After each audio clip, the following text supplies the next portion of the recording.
Welcome to this Friday edition of Shields and Arrows. This is a restart, so if you tried to click on the first run of it, for whatever reason, we're having a little bit of technical difficulties with our streaming.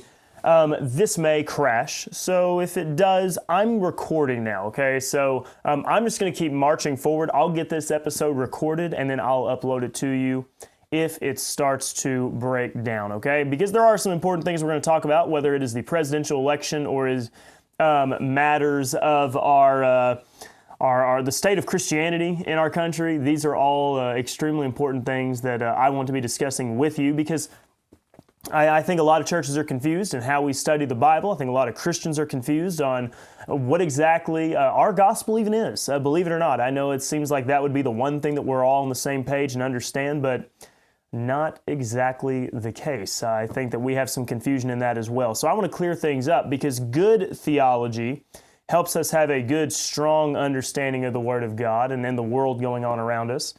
And bad theology, unfortunately, will lead us to making some very poor decisions, okay? So hopefully we can help clear all that up. It looks like we're already going to be dropping here. I don't know what the deal is. I'm just going to have to record. Sorry. Things are running so well and until they're not. And so with that, the show looks like it's going to be buffering. No idea why. So with that, we are recording. Now, let's go ahead and jump right into things. The election, because unfortunately, that's going to be a major theme of our show. Our federal government is so overblown, so extremely large. It has overreached in its power so much that we are really concerned about who is our next president because these things do matter. And the ultimate answer is the states have to reclaim sovereignty, plain and simple. This is getting absurd, the level of power and authority that the federal government exercises. But right now, that's not the world we live in. I'm hoping that this is going to take place, and I think it will take place. Eventually, states will start claiming sovereignty and more power for themselves. But let's talk about the state of the race as it stands right now. The polls are basically unchanging. I've been keeping an eye on them. I've showed you on several different episodes. But there is no change right now. We are consistently staying about the same amount of disparity between Kamala Harris and Trump, less than 2 points nationally, probably. That's what the polls are saying, right? Whether the polls are right or wrong and whether you believe them, I'm just telling you what they say. So don't take a whole lot of stock in them. It's anybody's race. And obviously, depending on how the election is ran, right, could determine who wins it as well. But the fact is Trump is running strong enough right now, okay? Running strong enough that they are very nervous, okay? And because the Democratic Party is nervous, they are pulling out all the stops. So they have been accusing Trump over the past several days. They've gone back to the well of Trump is Hitler and Trump is a womanizer, right? And you had somebody come out with an accusation like some 31 years ago, I believe, accusing Trump of, assaulting her in some way. Basically, the Brett Kavanaugh effect, right? We don't want him to be in power, him to have this position, so let's just accuse him. And it's unfortunate because the more that you have these politically charged accusations with very little support, it hurts the women who actually have been abused, right? And the real stories. So what a shame. What a shame that they're reaching to those depths. Also, they are just quite openly calling for Trump to be assassinated at this point. And I'm not really even being that over dramatic here. Over the past several days, we have just gone full-blown Trump is Hitler, all right? The Democratic Party beforehand, of course, they said he's Hitler, but now they're ramping it up all the more. Kamala Harris did this whole entire meeting from the vice president residency, because Biden isn't even president anymore. Nobody's acting like he is. And so she gives this whole address, right? Saying that Trump has the aspirations of Hitler, wants generals like Hitler. Those are all claims that Trump have said these things. And she outright has called him a fascist. That took place on a CNN, I believe, town hall or something like that, a most recent interview that she did. She said he's a fascist. Let me ask you this. If you really believe these things, let's say that you trust Kamala Harris. All right, now why you would, I have no idea, but let's just say, hypothetically, there's a person out there who believes Kamala Harris. They believe everything that she says. They trust her as a reliable source. You agree with her vision for the country, and you agree with her opinion on Trump. She tells you that Trump is aspiring to be Hitler, he wants to be a dictator, and he's a fascist. That's what you're being told. If you believe her, then you would agree that it is absolutely justified for Trump to be assassinated. That is what you would be agreeing with. How else do you interpret that? Is there anybody here saying that the Allies should not have assassinated Hitler? Obviously, there were some attempts and never quite succeeded. But it would have been justified, correct? An American soldier gets the opportunity to take a shot at Hitler. He should do it, right? That's the idea. Or a private citizen, whatever. They are not being very subtle about this. This is, I don't know how else you call it other than really signaling for Trump's assassination. Otherwise, they're saying things that they don't mean, which is just, or saying things they don't believe, which is just another term for a lie. Which one is it?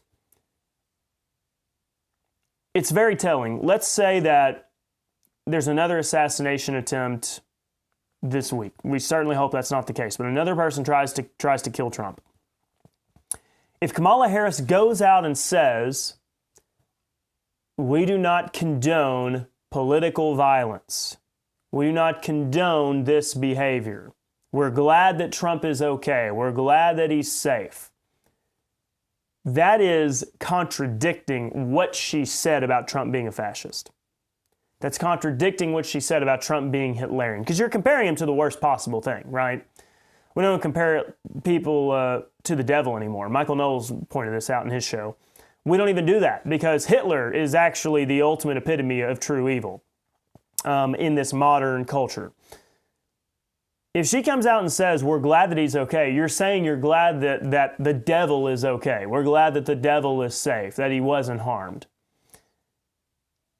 The only consistent approach for her is for her to come out and say, almost, we'll get him next time. That really is the precedence, right? If he is really the great threat that you're saying he is, that he'll be a dictator on day one, he will lead to the death of millions of women because they can't kill their babies, even though it seems like most recently it's been the attempt to kill their babies that's killing the women. But that's the charge. That's the accusation. And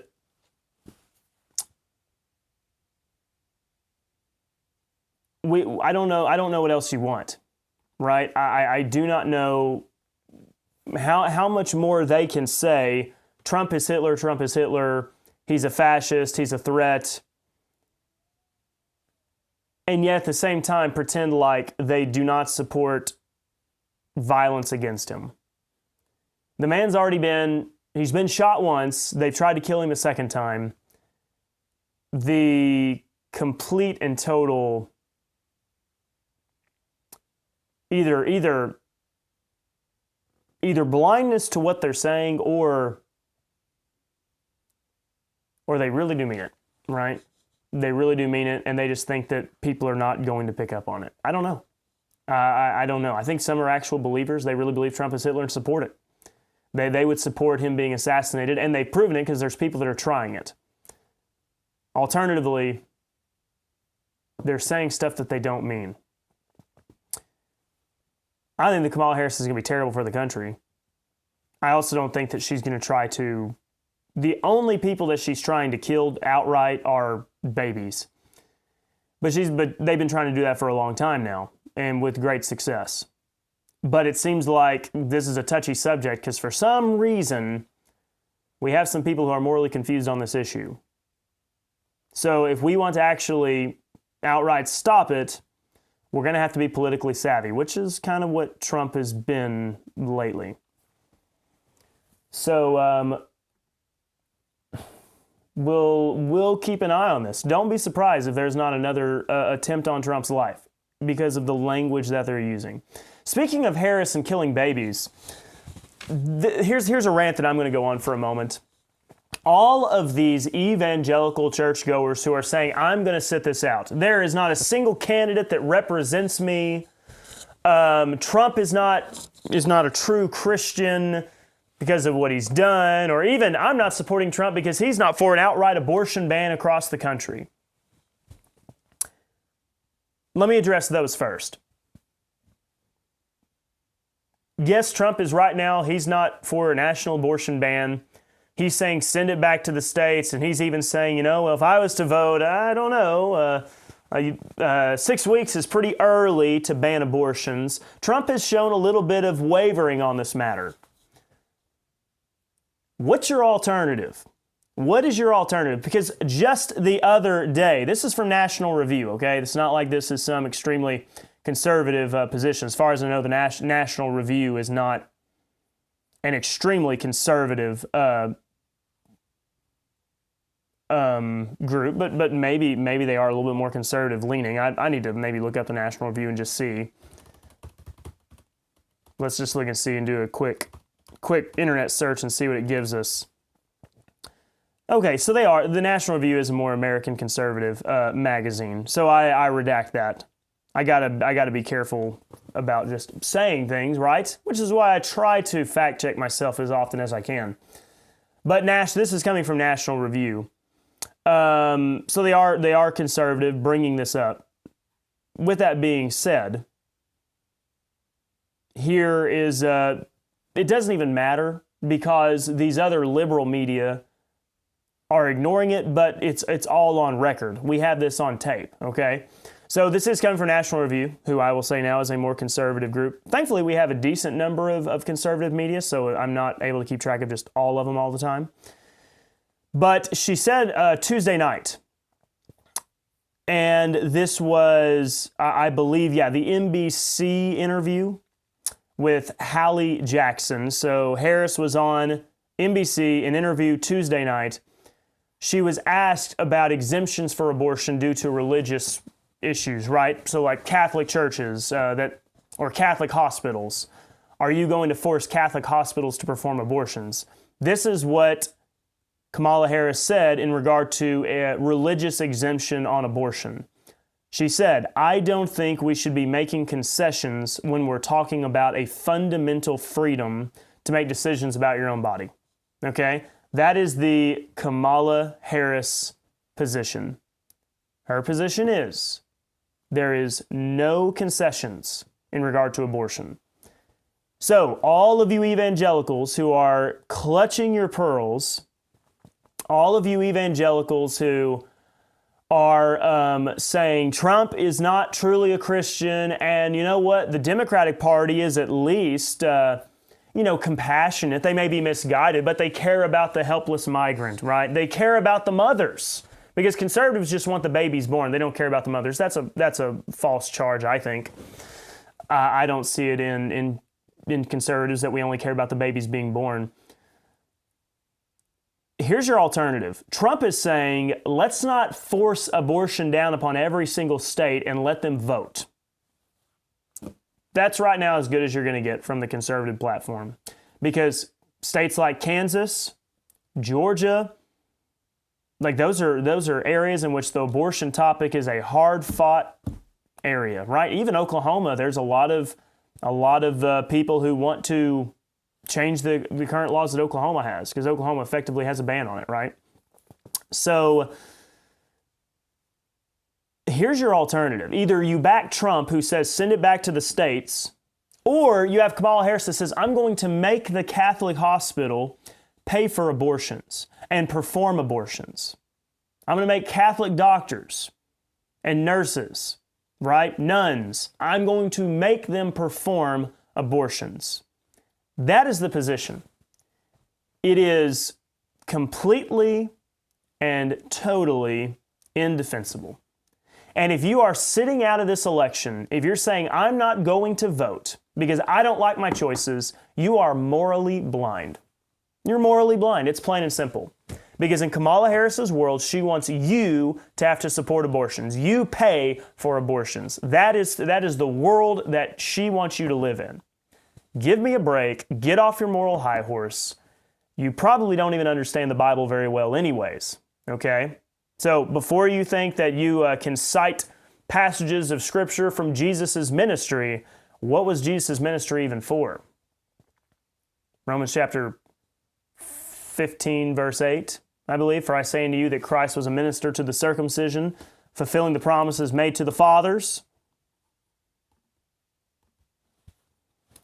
Romans 15:8. There it is.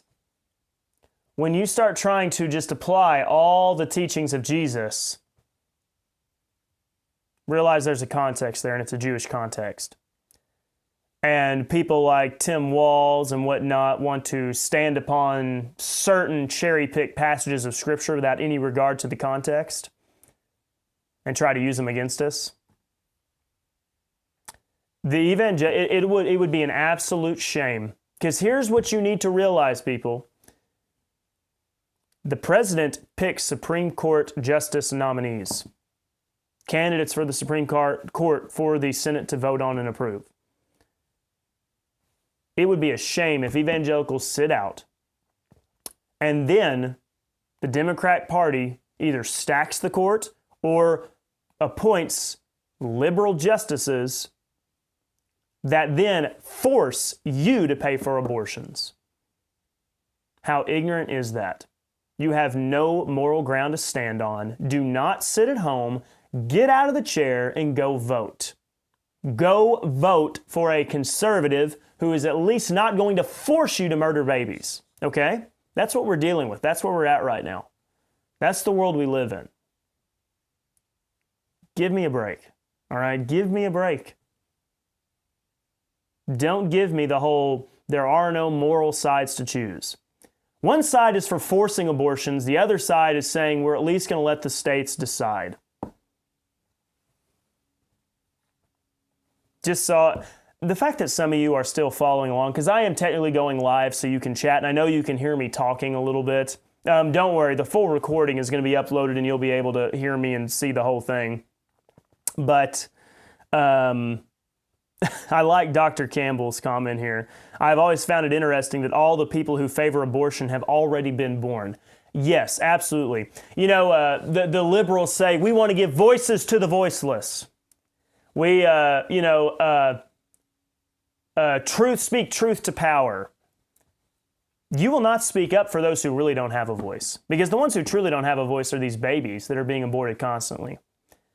The Democrats say how racist the conservatives are. We're not the ones that are stopping black babies from being born. We think it would be a very good thing if there were more black babies being born today.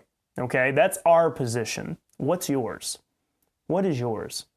And if you look into the history of Planned Parenthood and Margaret Sanger and all of those individuals, it's quite an ugly history. And according to my mom, she says negligent homicide is still a crime. Absolutely.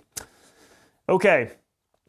So that's Kamala Harris's position. Evangelicals, you have no excuse. You got to go vote. You got to go do these things. And I will say this about our election, okay?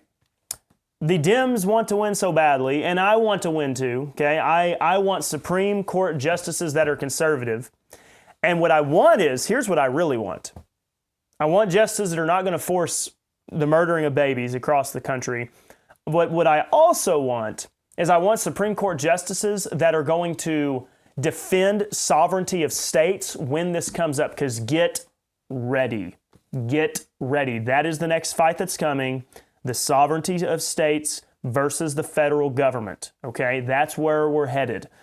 When Texas says when Kamala Harris wins, if she wins, possibility, when Kamala Harris wins and Texas says, all right, we have put up with 8 years, towards the end of Harris's presidency or whatever, 8 years of a neglection of the border, wide open policies. Enough is enough. We're shutting it down. We've got the manpower. Texas doesn't need your help, federal government. We're locking it down. We're locking it down now. And the federal government tries to step in and put a stop to it. When this thing goes to the Supreme Court, we need the Supreme Court to say, federal government, back off. You have no right. That's Texas, and you can't force them to do anything. You cannot force them to do anything. They're a sovereign state. That's the justices that we need.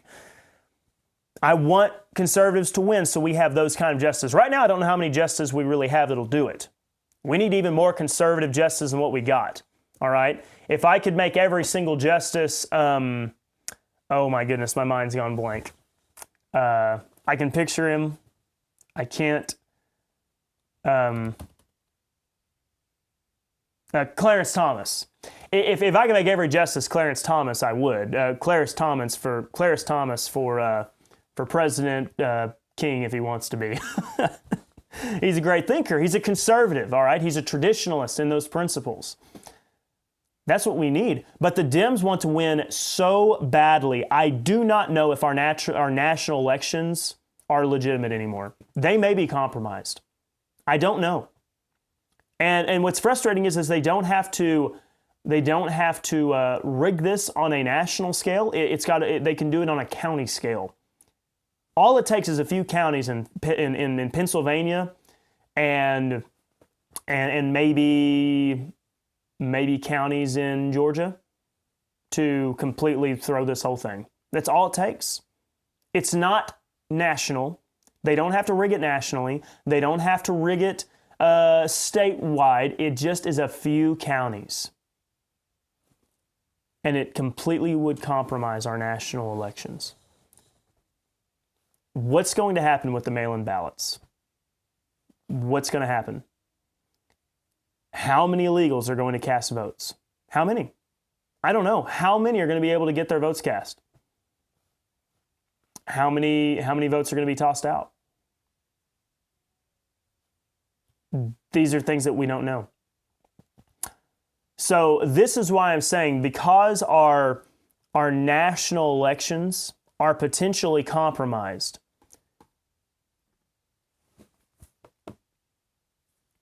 whether Trump wins or not, states must claim more sovereign power. And I mean that for all states. Let California be California. Let them govern the way they want to govern themselves. Because right now, California trying to force Oklahoma to be like California, and Oklahoma trying to force California to be like Oklahoma, that is a losing strategy. It's not going to work. It's never going to work. It's only going to sow more division. If Trump wins or not, states must claim sovereign power. Okay? And the federal government going back to being what it was.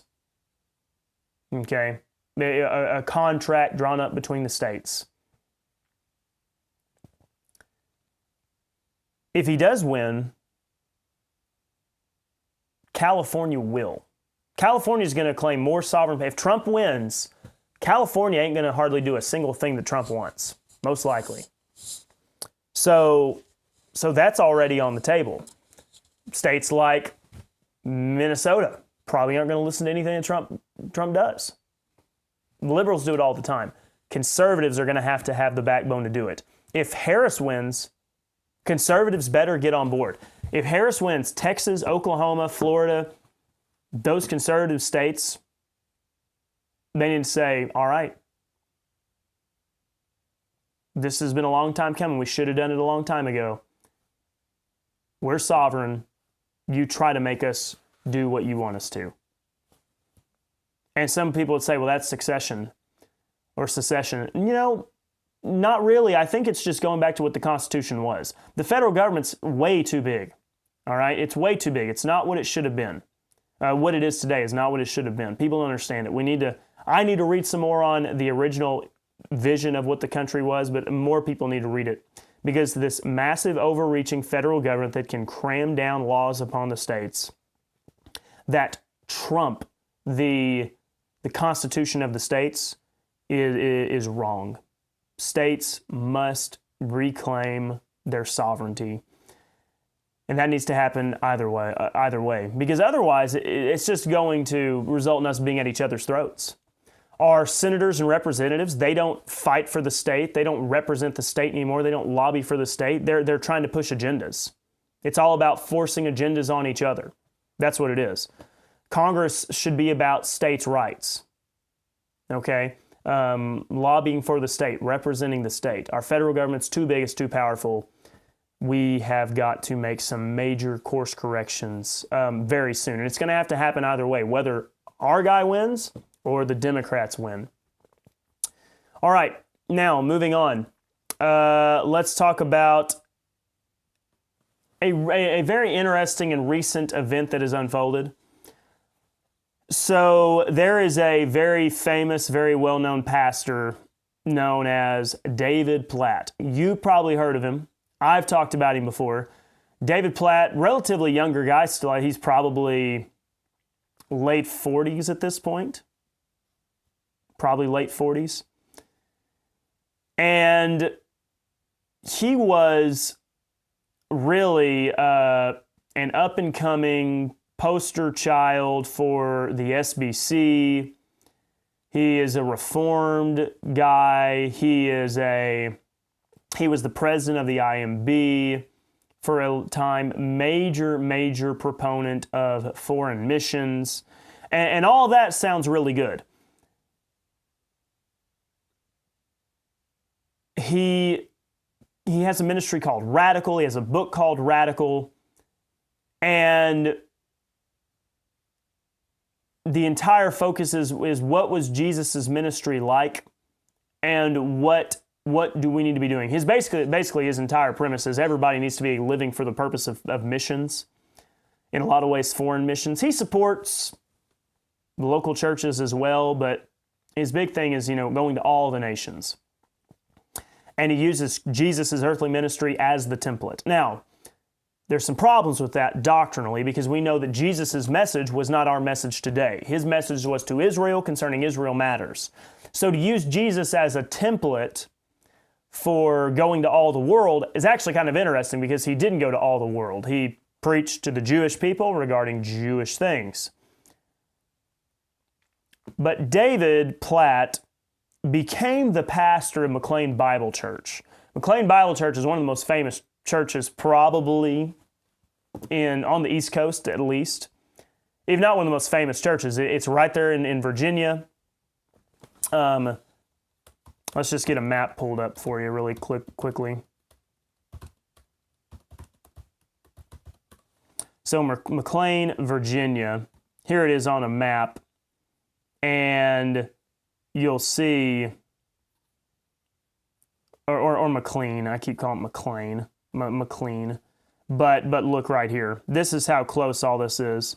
So on maps, let me zoom in a little bit. You have, so here's Arlington down, Washington downtown, the White House. Right here is McLean, okay? And all that's really close. I don't know if there's I don't know if I can do measurements here, but I mean, that's not very far, okay? Anybody who knows, Arlington National Cemetery, Thomas Jefferson Memorial, all these things are very close to each other in D.C. So McLean, very famous. David Platt prayed for Donald Trump while Donald Trump was president. He swung by McLean on a service one day, and then David Platt issued an apology for praying for Donald Trump. Kind of an interesting thing. I don't know why you'd issue an apology for praying. It's not like he endorsed him for president necessarily, but he prayed for him. David Platt, we've been tracking him a little bit. He's very famous for preaching poverty gospel, right? Like, shame on you for having possessions and wealth. You should sell what you have, even though he did recently buy a $1 million home in D.C. But moving on, right? A good Christian, you should be giving everything you have to the gospel. McLean brings in a ton of money. Not as much as they did, maybe, but still a lot of money. But there has been some documentaries released from former members. Note, former members of McLean Bible Church. Here's their website. It's called The Real David Platt. And the idea is the hijacking of McLean Bible Church. I would recommend checking out these documentaries. Now, with documentaries, realize that you're getting one side of the story. They did try to get David Platt and some of the elders of McLean Bible Church to come on the documentary and give their side of the story. They all declined. So it's not entirely their fault that they couldn't give you both sides of the story because they didn't want to participate. But former members, they gave these two different documentaries. And the first one is how these elders essentially forced out their old pastor, Pastor Lon something. Probably some people know his name. Lon Solomon. Lon Solomon was the former pastor of McLean Bible Church.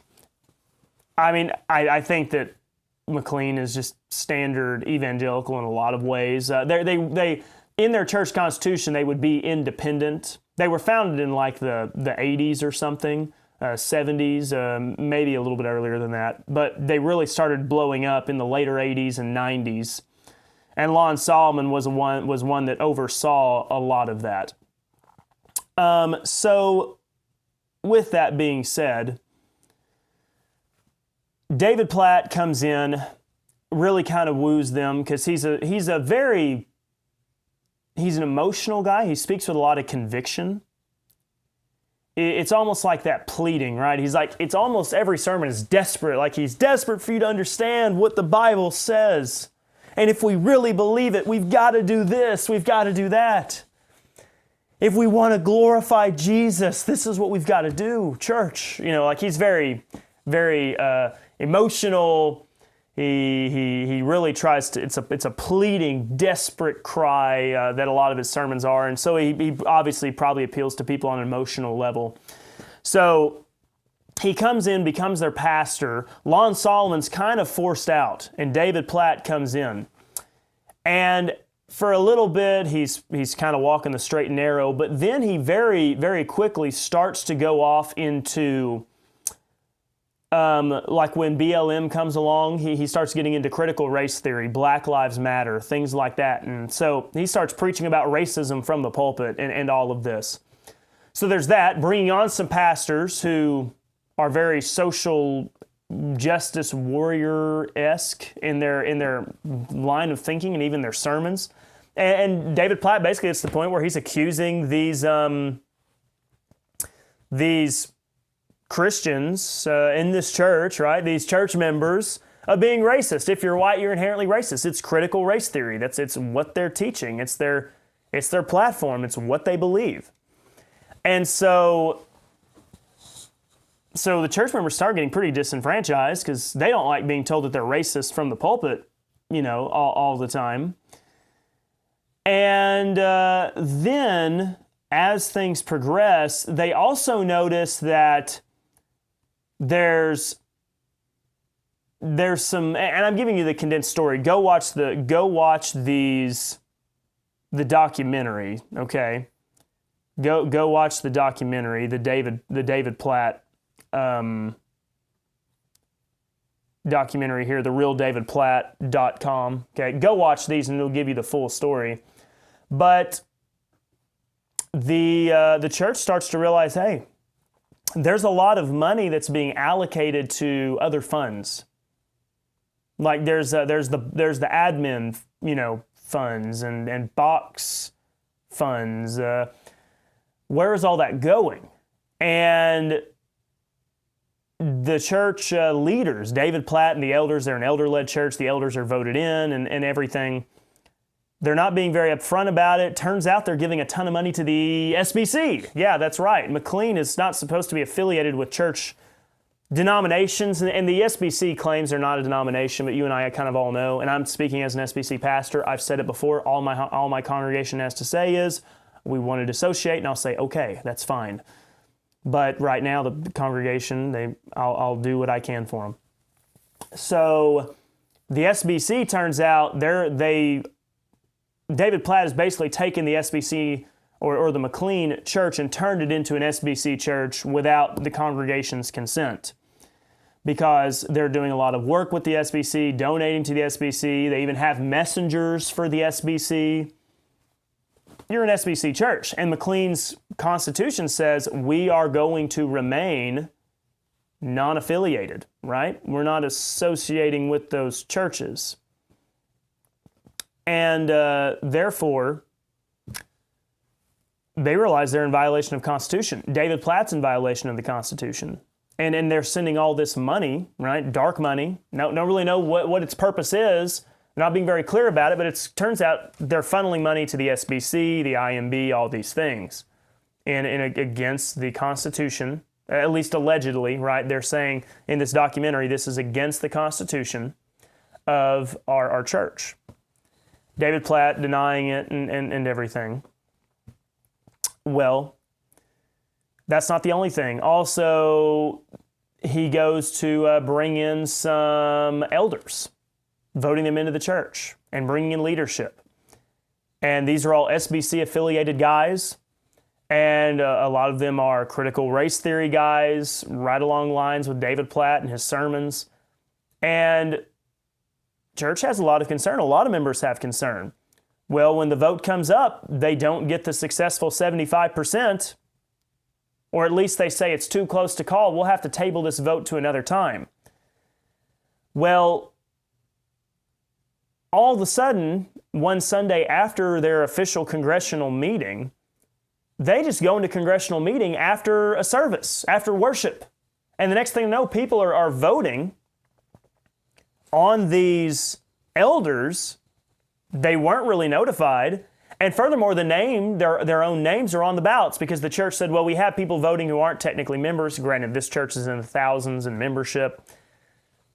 The charges, this is a rigged election. You didn't warn us. You're kicking people's names off of the voter registry.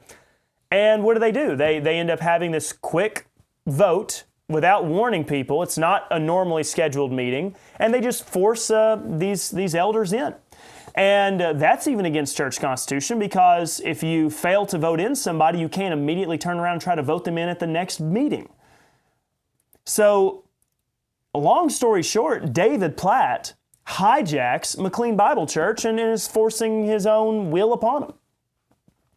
It's an amazing story, and you need to continue to follow it. The members of the church, they filed lawsuit to get access to the finances, and McLean Bible Church is not wanting to give in and not wanting to let them have access to it. People are kicked out of the church.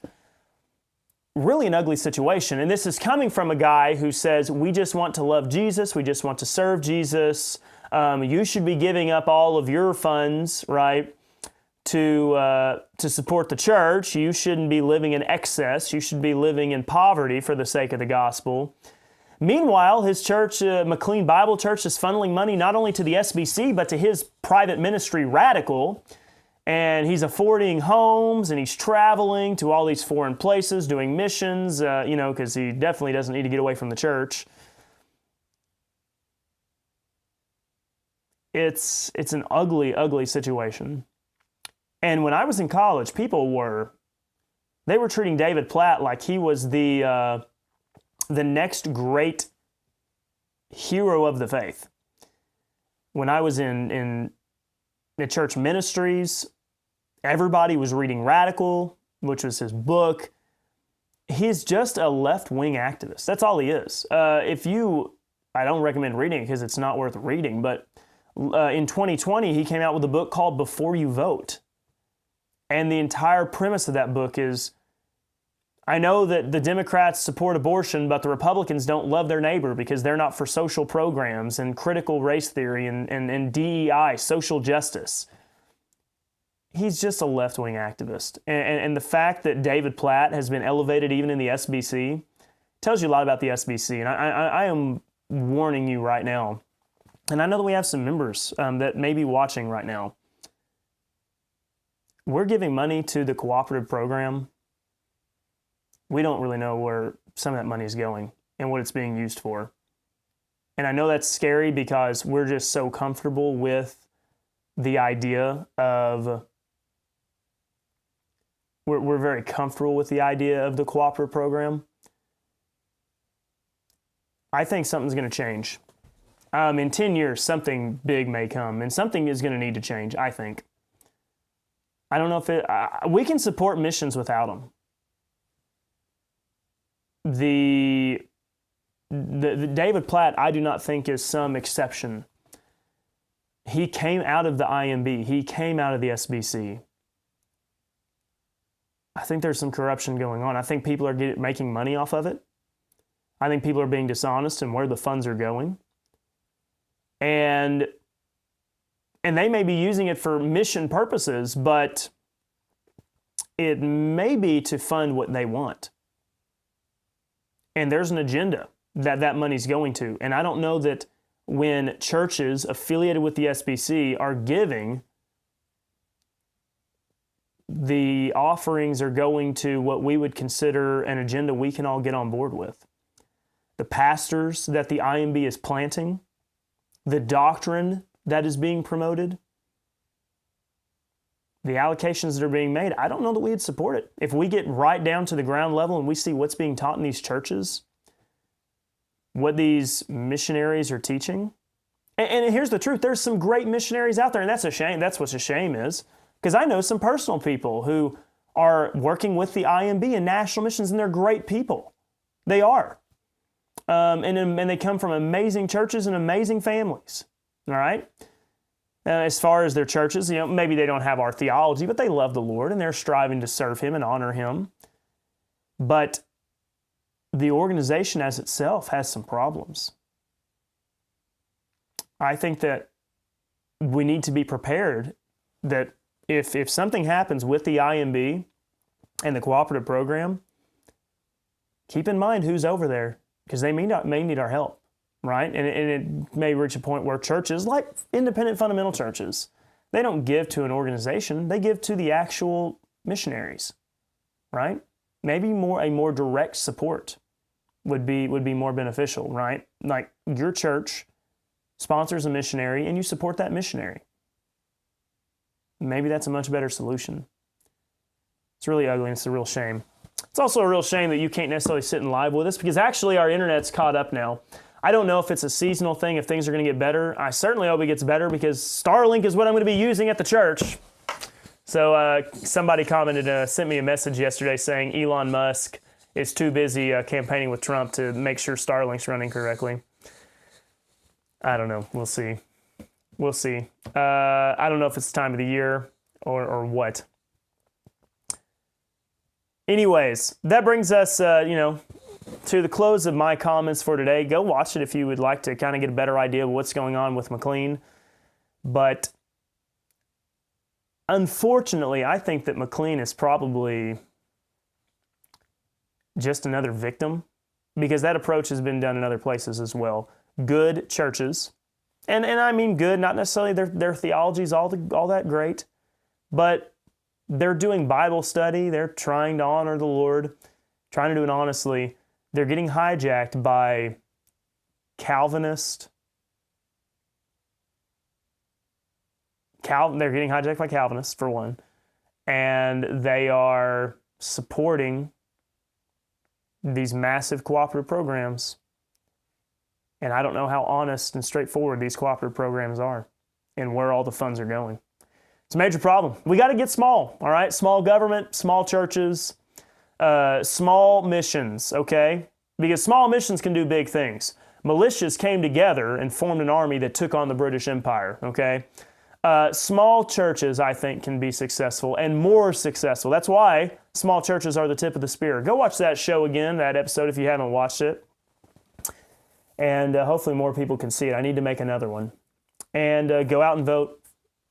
Go support the party that doesn't want to force people to have abortions or force people to perform abortions. Both of those things could be true.